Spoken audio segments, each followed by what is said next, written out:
नमस्कार दोस्तों, छत्तीसगढ़ की सबसे बड़ी खबरें सबसे पहले प्राप्त करने के लिए छत्तीसगढ़ अंजोर समाचार चैनल को सब्सक्राइब करें और वीडियो को लाइक करें स्पेशल वीडियो पाने के लिए। और मेंबरशिप ज्वाइन करने के लिए चैनल पर जाएं, ज्वाइन बटन पर क्लिक करके 59 रुपए डालकर वीआईपी मेंबर बने।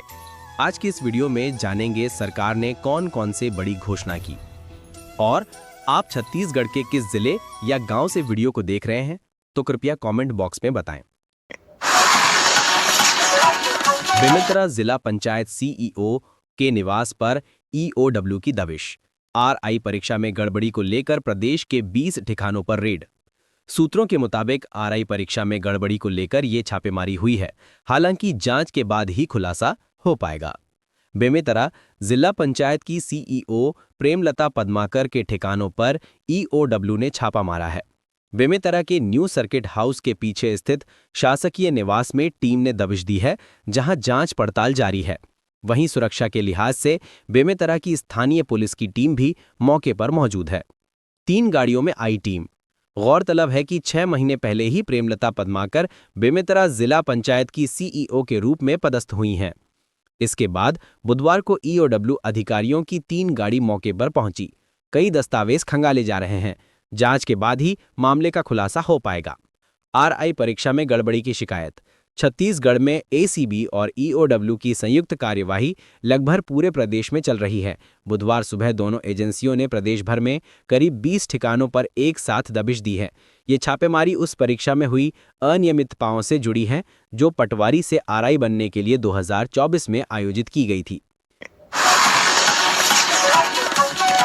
ग्राम रोजगार सहायक संघ का धरना प्रदर्शन। सीएम के नाम सौंपा 3 सूत्री मांगों का ज्ञापन।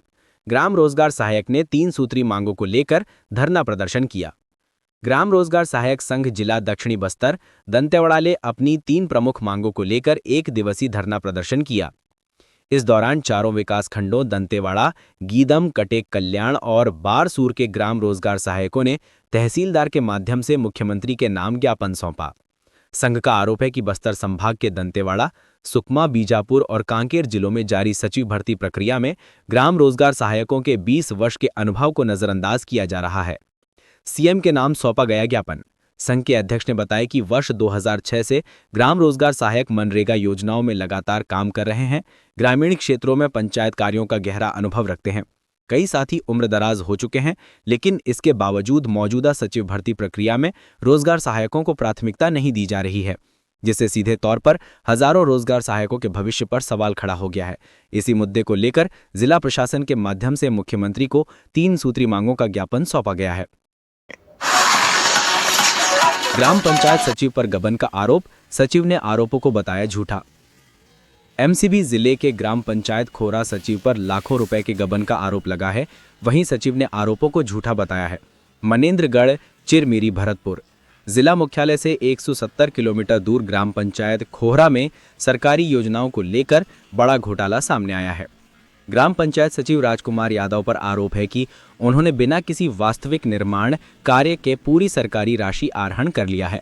ग्रामीणों ने इस मामले में सचिव को हटाने की मांग करते हुए कार्यवाही की मांग की है। सिर्फ कागजों में ही हुआ काम। ग्रामीणों का आरोप है कि सचिव ने कागजों में ही काम पूरा दिखाकर पूरी राशि का आहरण कर लिया है, जबकि गांव में कोई भी विकास कार्य नहीं हुआ है।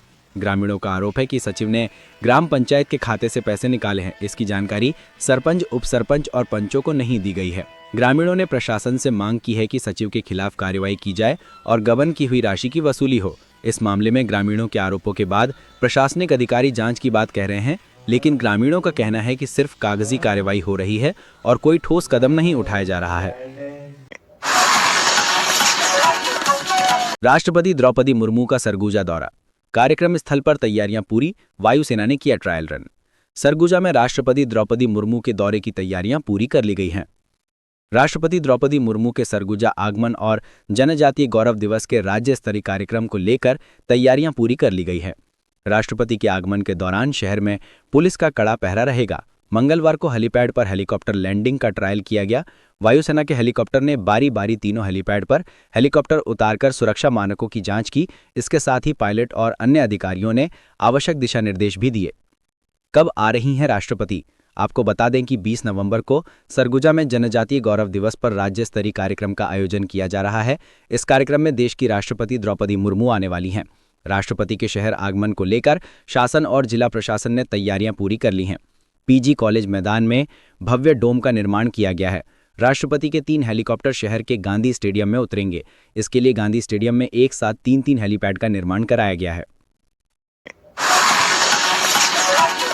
छत्तीसगढ़ विधानसभा के पुराने भवन में अंतिम सत्र, रमन सिंह ने किया आसन को प्रणाम, 25 साल की उपलब्धियों का साझा स्मरण। छत्तीसगढ़ विधानसभा के विशेष सत्र में सीएम विष्णुदेव साय और नेता प्रतिपक्ष महंत ने भी अपने विचार रखे। छत्तीसगढ़ विधानसभा के पुराने भवन में आयोजित विशेष सत्र में एक भावनात्मक और ऐतिहासिक पल देखने को मिला। सत्र के दौरान विधानसभा अध्यक्ष डॉक्टर रमन सिंह, मुख्यमंत्री विष्णुदेव साय और नेता प्रतिपक्ष डॉक्टर चरणदास महंत ने पिछले 25 साल की संस्मरणीय यात्रा, उपलब्धियों और भविष्य की दिशा पर अपने विचार साझा किए। डॉक्टर रमन सिंह ने अध्यक्षीय आसन को प्रणाम कर इस भवन से जुड़े अपने 23 वर्ष के अनुभव को याद किया। वहीं मुख्यमंत्री विष्णुदेव साय ने इस लोकतंत्र के मंदिर को जनता की उम्मीदों का केंद्र बताया।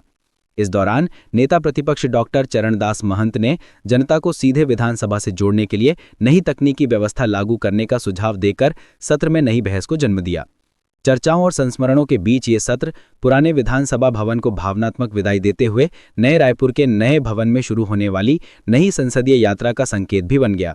रमन सिंह हुए भावुक, आसन को प्रणाम करते हुए 23 साल की यात्रा का स्मरण। रमन सिंह ने अपने संबोधन में कहा कि इस विधानसभा भवन के साथ उनके जीवन का 23 वर्ष का गहरा नाता जुड़ा है। उन्होंने बताया कि वे 15 वर्ष मुख्यमंत्री, 5 वर्ष विपक्ष और 2 वर्ष विधानसभा अध्यक्ष के रूप में इस सदन के साक्षी रहे हैं। उन्होंने कहा कि विकास की जो बड़ी गाथाएं इतिहास के पन्नों में दर्ज हुईं, चाहे वो खाद्यान्न सुरक्षा हो, पोषण सुरक्षा, कौशल उन्नयन, सड़क शिक्षा या चिकित्सा क्षेत्र का विस्तार, इनकी आधारशिला इसी विधानसभा भवन में रखी गई। छत्तीसगढ़ में 200 यूनिट तक बिजली बिल हाफ, साई सरकार का बड़ा बिजली दांव, 42 लाख उपभोक्ताओं को राहत। बाकी उपभोक्ताओं के लिए सोलर से कमाई का ब्लूप्रिंट तैयार किया गया है। विधानसभा के विशेष सत्र में मुख्यमंत्री विष्णुदेव साय ने बिजली उपभोक्ताओं के लिए बड़ा राहत पैकेज घोषित किया। पहले 100 यूनिट तक लागू बिजली बिल हाफ योजना का विस्तार करते हुए इसे अब 200 यूनिट तक कर दिया गया है। सीएम ने कहा कि प्रदेश अध्यक्ष के आग्रह और जनता की मांग को देखते हुए ये निर्णय लिया गया है ताकि ऊर्जा बिलों का बोझ आम परिवारों पर कम हो। 42 लाख उपभोक्ताओं को लगेगी सीधी राहत।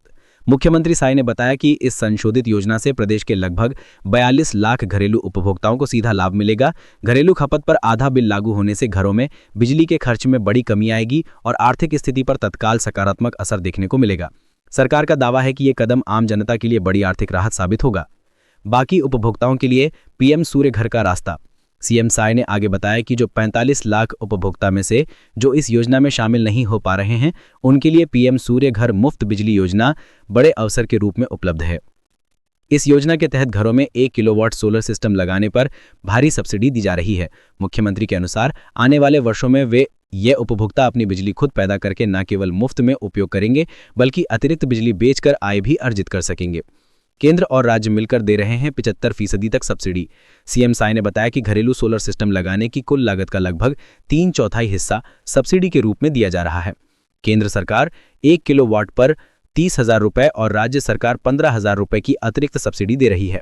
इस तरह उपभोक्ता को सिर्फ 1/4 लागत वहन करना पड़ेगा। उन्होंने ये भी कहा कि इस शेष राशि के लिए आसान फाइनेंसिंग विकल्प उपलब्ध कराए जा रहे हैं जिससे लोगों को किसी तरह की आर्थिक कठिनाई ना हो। सोलर से मुफ्त बिजली और कमाई, ऊर्जादाता बनने का अवसर। सरकार का दावा है कि सोलर प्लांट लगाने वाले उपभोक्ता आने वाले वर्षों में न केवल अपनी घरेलू जरूरतों के लिए मुफ्त बिजली प्राप्त करेंगे बल्कि अतिरिक्त बिजली बेचकर ऊर्जादाता भी बन सकेंगे। इससे घरों की आय बढ़ेगी और राज्य में नवीकरणीय ऊर्जा का दायरा तेजी से विस्तृत होगा। मुख्यमंत्री ने कहा कि सरकार इस दिशा में युद्ध स्तर पर काम कर रही है। कोरबा में बाइक चोर गिरोह का पर्दाफाश, मास्टरमाइंड सहित 7 गिरफ्तार हुए, चौंकाने वाले खुलासे। कोरबा पुलिस ने बाइक चोर गिरोह के 7 आरोपियों को गिरफ्तार किया है। कोरबा की दीपका पुलिस ने शातिर बाइक चोर गिरोह को पकड़ने में सफलता हासिल की है। बाइक थीव गैंग के सरगन के संबंध में चौंकाने वाला खुलासा हुआ है। कोरबा पुलिस के एएसपी नीतीश ठाकुर ने बताया कि बाइक चोर गिरोह का सरगन बीते 10 साल से लापता था। परिजनों ने भी उसके साथ अनहोनी घटित होने का कयास लगाना शुरू कर दिया था, लेकिन वह जंगल में झोपड़ी तैयार कर रह रहा था जहां से साथियों के साथ चोरी को अंजाम देता था। पुलिस ने गिरोह से 14 2 पहिए के अलावा एससीसीएल के खादान से चोरी किए गए 6 रोलर बरामद किए हैं। आदिवासियों की संस्कृति और संघर्ष की गाथा कहता संग्रहालय, जानिए शहीद वीर नारायण सिंह स्मारक की खासियत। छत्तीसगढ़ के धरोहर शहीद वीर नारायण सिंह स्मारक सह जनजातीय स्वतंत्रता संग्राम सेनानी संग्रहालय छत्तीसगढ़ के वीर नायकों की वीरता की गाथा सुना रहा है। ये वो वीर हैं जिन्होंने अपने राज्य, संस्कृति और परंपरा के लिए अपने जीवन का बलिदान दिया। 1 नवंबर को प्रधानमंत्री नरेंद्र मोदी ने इसे जनता को समर्पित कर दिया है। इस संग्रहालय को आम लोगों के लिए खोल दिया गया है। इस संग्रहालय में छत्तीसगढ़ में हुए आंदोलनों को दर्शाया गया है। वीरता को प्रदर्शित करती 16 गैलरी। ईटीवी भारत ने शहीद वीर नारायण सिंह स्मारक सह जनजातीय स्वतंत्रता संग्राम सेनानी संग्रहालय में जिन विभूतियों और कालखंड को रखा गया है उसकी जानकारी ली। कला संस्कृति विभाग के उपनिदेशक अनिल वेरुलकर ने बताया कि ये छत्तीसगढ़ के लिए बड़ी सौगात है। छत्तीसगढ़ के जिन विभूतियों ने अपनी माटी के लिए बलिदान दिया है उसके बारे में पूरी जानकारी दी गई है। इस संग्रहालय में कुल 16 गैलरी हैं। 12 गैलरियों में जनजातीय क्रांति और 2 गैलरियों में गांधी जी के छत्तीसगढ़ आगमन को दर्शाया गया है। आदिवासियों की संस्कृति और वेशभूषा को बताना है लक्ष्य। कला संस्कृति विभाग के उपनिदेशक अनिल वेरुलकर ने बताया कि हर गैलरी में आदिवासी कला संस्कृति और उनके वीरता कौशल को दिखाया गया है। पहले गैलरी में हम लोगों ने आदिवासी संस्कृति, उनकी वेशभूषा, उनके जीवन यापन, उनके खान पान को हम लोगों ने रखा है। अंग्रेजी हुकूमत के आने के पहले जनजातीय समुदाय किस तरह से रहता था उसे इस गैलरी में रखा गया है। इसका मुख्य